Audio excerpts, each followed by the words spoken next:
안녕하세요. 안녕하세요. 예, 저희 하너 예배 오신 여러분 환영합니다. 저희가 오늘은 어디 왔습니까? 여기 공항인데. 대만의 타이페이 공항입니다. 예, 저희가 지금 이제 샹하이로 가는 길에 예. 샹하이 이번에 저희 중국으로 선교팀을 1년 예정으로 보내는데 예. 거기 이제 팀 리드하는 우리 형제 자매님하고 가서 좀 이제 하우징 알아보려고 예. 지금 그 샹하이로 가는 길에 지금 이곳에 잠깐 레이오버라고 그러죠. 그래서 한 2시간 정도 있다가 이제 비행기 타고 다시 샹하이로 들어가겠습니다. 예, 상하이에는 5일 정도만 있을 거고요. 근데 한 가지 감사드릴 것은 기도해 주셔서 너무 감사드립니다. 우리 웨스트코스트 대학원생 수양회 무사히 잘 마쳤고요. 참 반응이 너무 좋았습니다. 너무 참 힘든 메시지였는데도 이렇게 자기의 욕망을 쫓아 사는 삶이 아니라 예수님을 쫓아 사는 삶을 살아야 된다라는 아주 대학원생들에게는 가장 그 마음속에 있는 것을 건드리는 그런 메시지였는데도 너무 참 마음밭이 너무 좋고 잘 하나님의 말씀을 받아들이는 걸 보면서 야, 우리가 정말 기도해 주신 덕분에 그런 하나님의 능력을 보는구나라는 생각을 하게 됐습니다. 예, 특별히 저희 마지막 그 메시지가 히브리서 13장 12절부터 16절까지 거기 나오는 예수님께서 우리의 능력을 주시고 성문 밖으로 나가셔서 거기서 고난 당하신 것처럼 우리도 영문 밖으로 나가서 예수님의 그 능력을 우리가 거기에 함께 동참하자, 그런 메시지였는데 우리 대학원생들이 이렇게 높아지고 출세하고 그렇게 상위지향적으로 사는 것보다 정말 예수님께서 그렇게 사신 것처럼 영문 밖으로 나가서 그래서 소외되고 별로 인기가 없고 주변부에 있는 사람들을 그것도 영적으로 주변부에 있는 사람들, 하나님을 잘 모르고 그런 사람들을 위해서 사는 삶을 그렇게 그런 쪽으로 삶의 방향을 잡으면은 얼마나 감사하고 그걸 통해서 또 본인들이 하나님을 더 경험하고 그렇게 될 수 있을 것 같아서 그런 메시지를 전했는데 반응이 참 좋아서 감사했습니다. 예, 오늘 그래서 참 감사드리고 오늘 저희 이제 이번 주간 6일 동안 다음 주 목요일까지 여기 항저우, 샹하이하고 항저우에서 여러 가지 아파트나 그런 우리 팀이 머무를 숙소를 볼 텐데 많이 기도해 주시고 좋은 그 숙소를 구할 수 있도록 기도해 주시기 바랍니다. 그러면 저희 찬양 한 곡 듣고 부르고 이제 히브리서 또 말씀 오늘 같이 또 묵상하는 시간 가지겠습니다.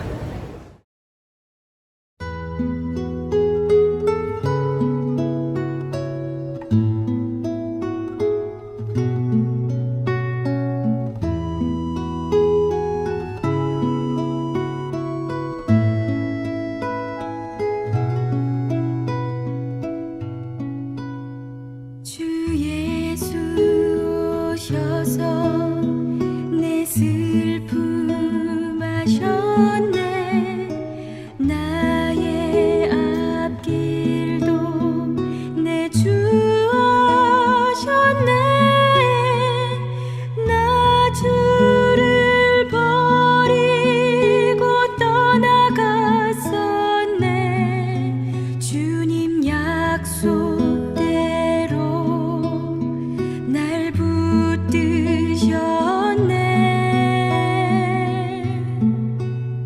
주 말씀하네.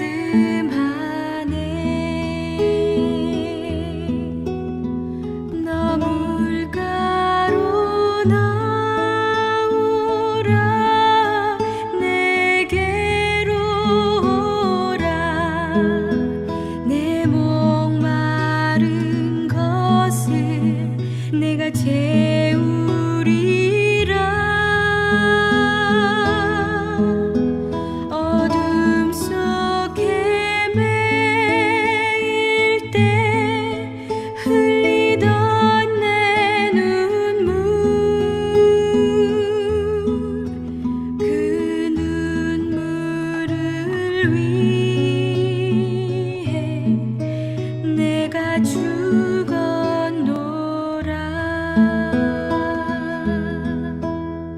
내 주님의 사랑 다 알 수 없지만 난 주를 믿네.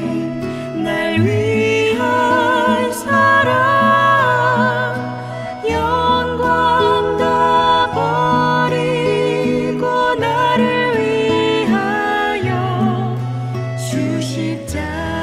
가지사 자유 주셨네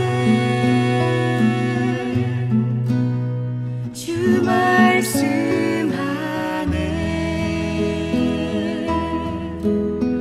너물가로 나오라 내게로 오라 내 목마른 것을 내가 채우리라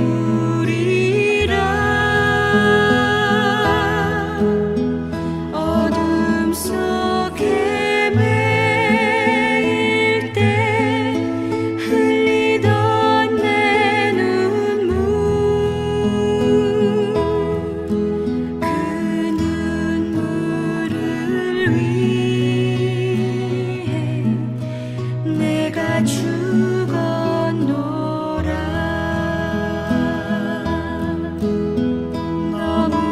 너물가로 나오라 내게로 오라 내 목마른 것을 내가 채우리라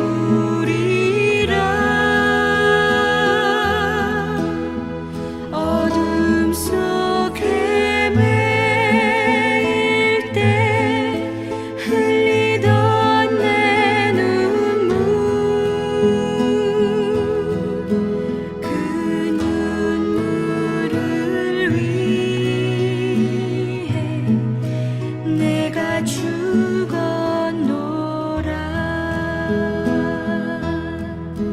그 눈물을 위해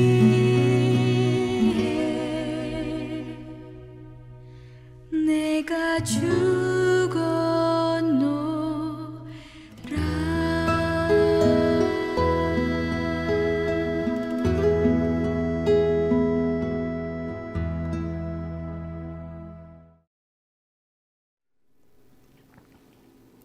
하나부 예배 가족 여러분 반갑습니다. 오늘은 보시다시피 이렇게 스튜디오를 떠나서 저 지금 이번 주에 보스턴에 와서 저희 친구들과 아주 좋은 시간을 보내고 있고 지금 현재 여기는 우리 영재 형제님 집에 와서 오늘 이렇게 스튜디오 밖에서 이렇게 하나부 예배 촬영을 하게 됐습니다. 정말 보스턴은 아주 춥지만 그래도 이렇게 따뜻한 우정을 가진 친구들과 같이 아주 좋은 시간을 보내면서 많이 응원을 받고 오늘 오후에 다시 버클리로 떠나게 됐습니다. 오늘의 본문은 히브리서 6장 1절부터 읽도록 하겠습니다. 그러므로 그리스도에 대한 초보적인 교훈에서 떠납시다. 죽음에 이르게 하는 행위를 회개하는 일과 하나님을 믿는 신앙과 세례와 안수와 죽은 자의 부활과 영원한 심판에 관한 교훈의 기초를 다시 닦지 말고 성숙한 대로 나아갑시다. 하나님께서 허락하시면 우리는 계속 성장할 수 있습니다. 일단 하나님의 계시의 빛을 받고 하늘의 선물을 맛보고 성령을 체험하며 하나님의 좋은 말씀과 내세의 능력을 맛본 사람이 타락하게 되면 두 번 다시 회개할 길이 없습니다. 이것은 하나님의 아들을 다시 십자가에 못 박아 공공연하게 수치를 당하게 하는 행위가 되기 때문입니다. 땅이 자주 내리는 비를 흡수하여 농부들에게 유익한 채소를 내면 하나님의 복을 받습니다. 그러나 땅이 가시와 엉겅퀴를 내면 아무 쓸모가 없어 곧 저주를 받고 마침내 불에 타게 될 것입니다. 사랑하는 여러분, 우리가 말은 이렇게 하지만 여러분에게 구원과 관련된 보다 나은 축복이 있음을 우리는 확신합니다.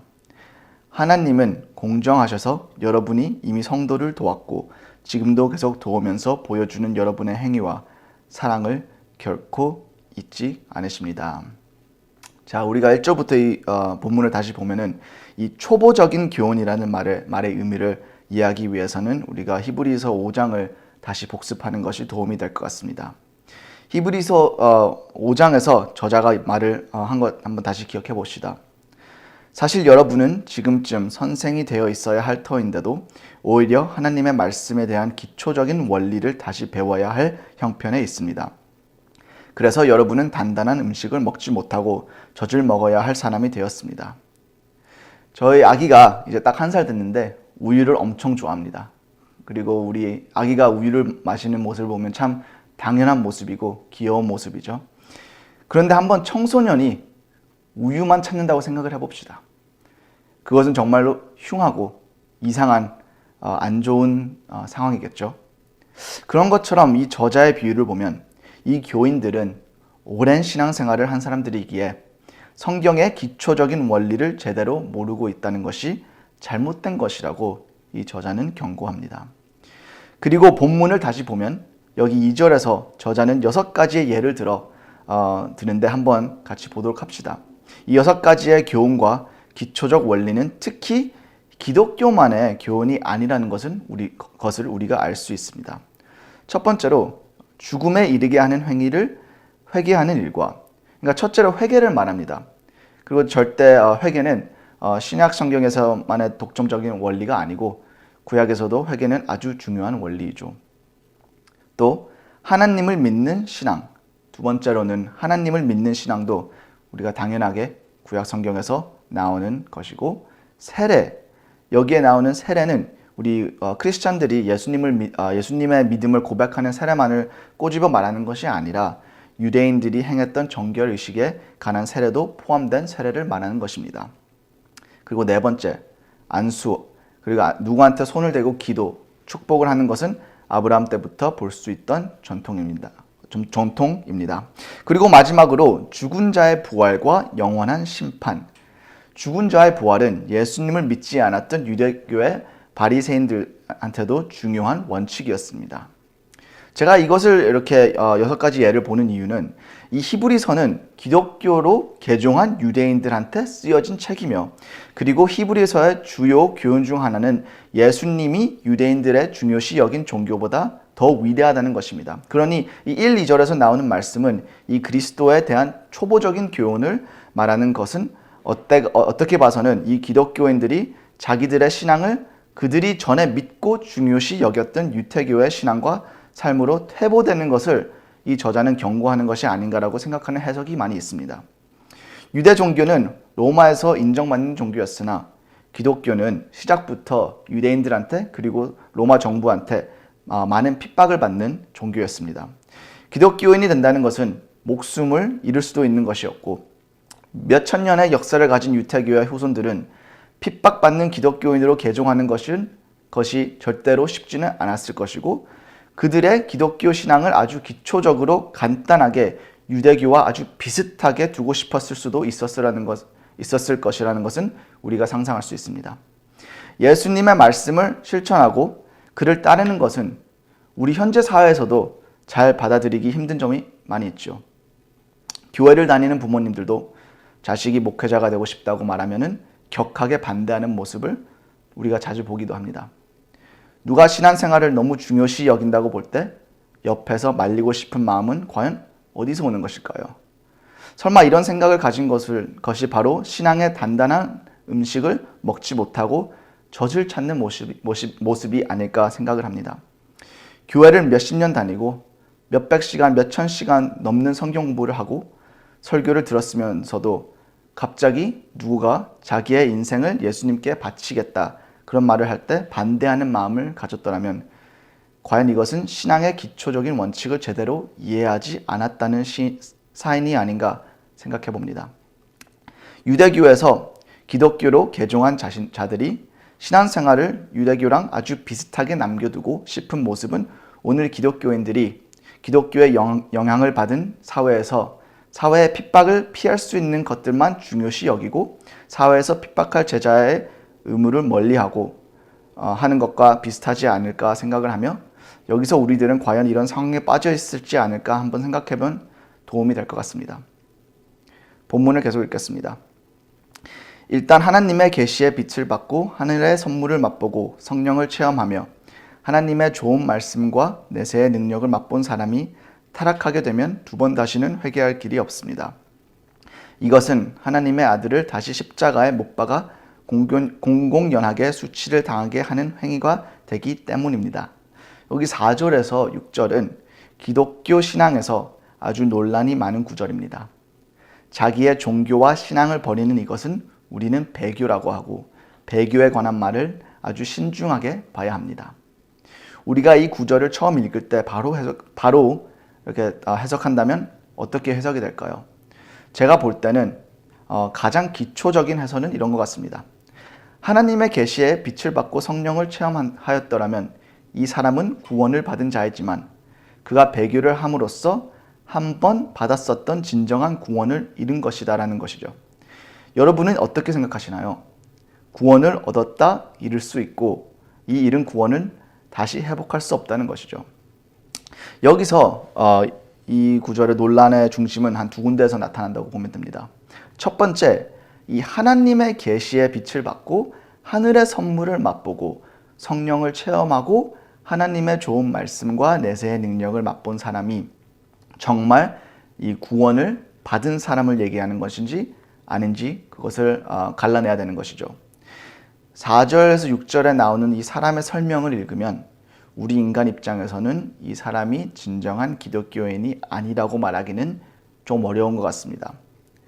일단 하나님의 계시의 빛을 받고 하늘의 선물을 맛보고 성령을 체험하며 하나님의 좋은 말씀과 내세의 능력을 맛본 사람이 이것을 다 가진 사람은 우리가 보기에는 진정한 기독교인이라고 인정해야 할 면이 있습니다. 자, 그러나 성경에서는 이렇게 하나님의 계시의 빛을 받았다 타락한 사람들의 기록이 있습니다. 마태복음 7장에 나오는 거짓 예언자들과 또 사도 바울과 함께했던 데마가 그 중에 주목만 할 인물들입니다. 데마는 한때 사도 바울과 같이 선교일에 동했던 자였지만 나중에 그는 바울을 버리고 신앙을 버린 자로 기록이 되었죠. 그리고 우리 인간 입장에서는 보기에는 배교한 자들의 신앙은 정말로 진실한 신앙처럼 다가왔을 수도 있습니다. 그러나 전능하신 하나님 입장에서는 그들의 신앙이 진실이었는지 아닌지는 하나님만 완벽하게 알 수 있는 것이고 인간 입장에서는 누구를 보거든 그들의 신앙의 진실성을 완벽히 알 수가 없습니다. 그러니 이 구절이 말하는 사람들은 진정한 신앙인일까요? 우리가 보기에는 진정한 신앙을 가진 자가 아니라고 말하기는 어렵지만 전능하신 하나님 앞에서는 우리가 보기에 진정해 보이는 신앙은 가짜의 신앙으로 노출될 수도 있다는 것이죠. 그리고 또 여기서 이 단어 타락, 이 타락한 자가 어느 정도로 타락했는지 신학자들은 이 타락이라는 용어는 그냥 죄를 진 사람을 얘기하는 것이 아니라 종교를 버린, 신앙을 버린 배교한 사람을 말하는 것이라고 생각을 합니다. 베드로와 유다의 차이점이라고 보면 되죠. 둘은 예수님을 배신한 기록이 있습니다. 그러나 유다는 이 배신을 통해 예수님의 용서를 구하지 못하고 자신의 목숨을 끊죠. 다르게 베드로는 배신을 한 뒤에 회개하고 예수님의 용서를 받게 됩니다. 자, 여기서 또 두 번째로 그럼 이 타락한 자는 정말 다시 회개할 길이 없냐는 것을 우리가 또 얘기해 봐야겠습니다. 회개할 길이 없습니다. 여기서 이 회개할 길이 불가능하다라고 할 때 이 단어는 헬라어로 아디나논이라고 하고 이 단어는 나중에 6장 18절에서 하나님은 거짓말을 하실 수 없기 때문에 라고 할 때 똑같이 쓰이는 동일한 단어입니다.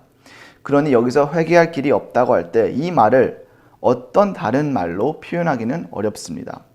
그러니 이 경고는 정말 침울하고 무겁게 다가올 수밖에 없죠.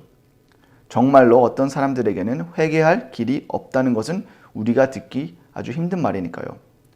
그러나 이것이 하나님이 누구의 회개를 적극적으로 막아서 그것이 불가능한 건지 아니면 그냥 이렇게 예수님을 떠난 사람들은 그들의 뜻으로 회개를 안 한다는 것인지 그것은 좀 더 생각해 볼 필요가 있습니다.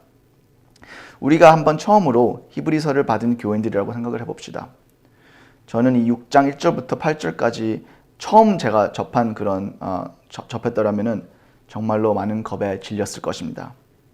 그러나 우리가 여기서 히브리서의 저자는 그것을 예측하고 이렇게 말하는 것을 9절에서 10절까지 볼 수 있습니다. 사랑하는 여러분, 우리가 말은 이렇게 하지만 여러분에게는 구원과 관련된 보다 나은 축복이 있음을 우리는 확신합니다. 하나님은 공정하셔서 여러분이 이미 성도들 도왔고 지금도 계속 도우면서 보여주는 여러분의 행위와 사랑을 결코 잊지 않으십니다. 사랑하는 여러분, 우리가 말은 이렇게 하지만 여러분에게는 구원과 관련된 보다 나은 축복이 있음을 확신합니다. 배교의 무서운 경고를 받는 순간 교인들은 자기 자신들의 구원에 대한 불확심을 느꼈을 확률이 아주 높습니다. 그리고 거기에서 히브리서의 저자는 그들의 구원과 축복을 확신한다며 그들을 안심시켜주죠. 그러니 우리가 9절에서 10절을 1절과 8절 함께 읽고 또 히브리서의 전체적인 흐름을 이해한다면 이 배교에 대한 그 경고를 좀 더 잘 이해할 수가 있을 것 같습니다. 핍박을 받고 있는 교인들은 여러 고난, 아픔, 무서운 일을 겪었을 것이고 그리고 인간이 겁에 질렸을 때는 어떻게 되나요?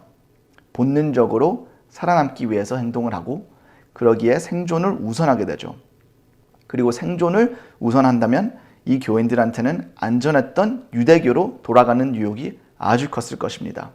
그리고 겁에 질려 현명하게 생각하지 못할 때 그 중에 도움되는 것 중 하나는 더 큰 고통이나 겁을 느끼는 것이죠. 그래서 사람이 겁에 질렸을 때 어쩔 때는 한 대 이렇게 맞는 것이 현명한 생각을 되돌릴 수 있게 하는데 아주 큰 도움이 됩니다. 그죠? 그러니 삶을 구하기 위해 예수님을 향한 신앙을 버린다는 것은 그러니까 지구에서 지금 너무 힘드니까 그냥 살고 싶어서 먹고 살고 싶어서 예수님의 향한 그런 신앙을 버린다는 것은 이 세상의 삶을 얻고 그러나 영생을 잃는다는 것이죠. 당연히 영생을 잃는다는 것이 훨씬 더 위험한 거지만 영생을 위해 현재 느끼는 고통을 피하고 싶은 마음은 정말로 강했을 것입니다. 그래서 배교한 자의 회개가 불가능하다는 경고는 듣는 자의 정신을 차리게 하라고 위한 말이 아니었을까 생각을 해봅니다. 그러니 이 경고 후 바로 저자는 겁에 질렸을 수도 있는 교인들을 위해 따뜻함과 안심의 말씀을 가져다 준 것입니다. 자, 그렇더라면 우리가 오늘의 본문을 어떻게 실천할 수 있을까요? 제가 이번 주에 성경 묵상에서 읽었던 말씀이 생각나더라고요. 사실 그리스도 예수님 안에서 경건하게 살고자 하는 사람은 다 핍박을 받을 것입니다. 1, 2세기 크리스천들은 이 핍박을 잘 알았을 것입니다. 크리스천들은 유대인들한테서 그리고 또 로마 제국한테서 많은 핍박을 받았던 그런 역사가 정말 잘 기록되어 있습니다. 그리고 오늘도 예수님 안에서 경건하게 살고자 하는 형제들이 전 세계에서 핍박을 받고 있습니다. 그러나 미국과 또 한국은 기독교를 받아들인 사회이기 때문에 이 말씀을 우리가 좀 더 다르게 생각해 봐야 되지 않는가 생각을 합니다. 그리고 저는 한번 이렇게 생각해 봤습니다. 미국과 한국에서는 예수님 안에서 경건한 삶의 가장 큰 위협은 무슨 테러범이 아니라 부와 재산이라고 저는 생각을 합니다. 우리 자본주의 사회에서 돈은 아주 중요합니다. 돈을 그 무엇보다도 숭배합니다. 그리고 너무나도 안타깝게도 돈을 우상 숭배하는 사고방식은 교회 안에까지도 깊이 파고 들어왔습니다. 그러니 우리 마음속에도 돈을 우상 숭배하는 사고방식이 미묘하게 파고 들어왔는지 아닌지 한번 생각해 봐야 된다고 생각을 합니다. 예를 들어 만약에 하버드 나온 변호사가 아니면 의대 나온 의사가 어느 날 선교사 된다고 자기 직업을 포기한다고 그런 말을 하면 여러분들은 마음속에 어떤 반응을 할 것 같나요? 그리고 또 이 하버드 나온 변호사가 여러분들의 친지라면 그를 말리고 싶다는 생각이 들 것 같나요? 명문대 나와 엄청 성공한 사람은 목회나 선교 생활보다 그냥 본업에 집중해야 한다는 생각, 그런 사람이 목회자가 된다면 아까운 것이라고 생각하는 마음은 어떤 마음인가요? 이 생각을 간단히 풀어보면 이것 같습니다. 돈이 하나님보다 우상화되어 있다는 것이죠. 저는 이렇게 간단히 생각을 합니다. 제가 모두가 다 목사님이 되라고 그런 말은 절대 아닙니다. 세상에서 성공한 사람이 나쁘다는 것도 절대 아닙니다. 그러나 우리 교인들 사이에서 세상에서 성공한 사람은 자기의 본업을 목회나 선교의 이유로 포기한다는 것이 안타깝다는 그런 사고방식이 우리의 마음에 무엇이 더 중요한지를 보여준다는 것 같습니다. 인도에서 힌두교 사람들이 기독교인을 핍박하는 것도 안타깝지만 미국에서 아니면 또 한국에서 경건하게 살고자 하는 사람을 같은 교인들이 핍박한다는 것은 정말로 안타까운 현실이죠. 그래서 오늘의 본문에 오늘 우리한테 줄 수 있는 교훈 중 하나는 우리 근처에 예수님 안에서 경건하게 살고자 하는 사람이 누군지를 알고 또 그런 사람들의 신앙을 존중하고 응원해 줄 수 알고 축복해 줄 수 있는 그런 마음을 가져야 한다는 것입니다. 그리고 두 번째로는 우리가 여러 가지의 이유로 신앙을 멀리하고 싶을 때 그런 이런 경고의 말씀을 다시 한번 듣는 것이 좋을 것 같습니다. 코로나 이후로 신앙생활을 거의 멈추다 한 사람들이 많습니다. 사람들은 많은 이유로 신앙생활을 소홀하게 살아가고 싶은 마음이 생길 때가 있죠. 우리는 그런 마음을 느낄 때 신앙생활이 힘들어서 그만두고 싶다는 생각이 날 때 오늘의 말씀을 다시 한번 묵상하는 것이 도움이 되지 않을까라고 생각을 합니다. 하나님은 우리가 하나님을 위했던 형제들을 위했던 그런 선행과 사랑들을 결코 잊지는 않습니다. 그러니 우리는 그 전에 옛날에 더 적극적이고 열정스러웠던 신앙을 되찾아 노력을 해야 한다는 교훈을 오늘 말씀에서 얻을 수가 있습니다. 그러니 여기서 여러분께 오늘의 말씀을 묵상할 수 있는 시간을 드리며 오늘의 말씀 마치겠습니다.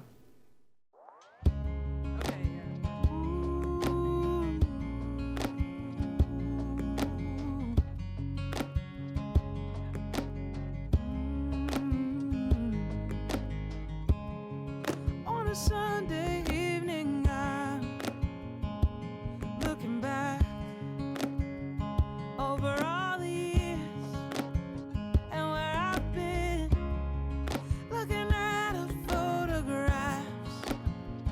I'm remembering you were right there, and you have been ever since. With every page that turns, I see your faithfulness. Ooh, the mountain where I climbed, the valley where I fell, you were there all along. That's the story I'll tell.